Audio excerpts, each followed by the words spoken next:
Bourbon and Guns. Have you ever had a whiskey or bourbon that was just so bad that you didn't know what to do with it? You know, you try to pawn it off on a relative you didn't particularly care for, maybe, or a neighbor, right? You did anything to get rid of it. Well, I've got that situation here with this 512 bourbon, Texas bourbon, Lone Star State, small batch, batch number 5. And you know, the first clue should have been it plainly states as a 1-year-old bourbon whiskey, bottled by Derelict Airship Distillery in Bastrop, Texas. I was down in Texas a couple years ago, and I was looking for things that we couldn't find here. I thought I'd bring this home and try it. Guys, it's terrible. No disrespect to these people. I'm sure they're good people, but it's terrible. You can taste the splinters in your tongue.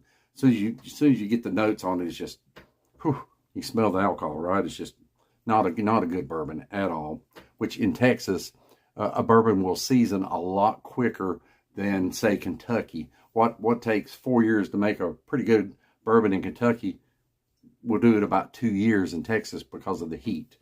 Well, what do you do when you have a bottle of whiskey like this? Well, I've been seeing some people have what's called an infinity barrel. They get an old whiskey barrel, they find a bourbon they don't like, or rye, they just start dumping it in. They dump it in, and let them all mix together, and the wood, absorbs it, does what barrels do. Well, I don't have room for a barrel, nor do I have a barrel, but I do have an infinity bottle.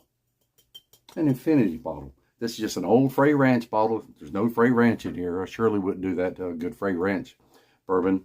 But I just took an old Frey Ranch bottle, and I just started dumping different bourbons in it. Maybe not the whole bottle at a time, but for instance, I started out with some Ezra 99. Dumped it about a third full, and I added some Buffalo Trace. I added some Benchmark products. I added something else. Maybe I was down to the bottom of a barrel. Well, you do enough of that till you find a mixture that you like, and you actually come up with maybe something that's pretty darn nice. That smells good.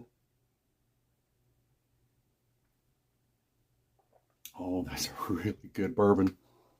I think I put quite a bit of Benchmark Foolproof in it, but you can use Benchmark Bonded, any of them, to add some sweetness and try to offset some of that young bourbon taste. And you can actually make yourself a pretty good bourbon. So try your infinity bottle. Leave me comments. Let me know if that works for you.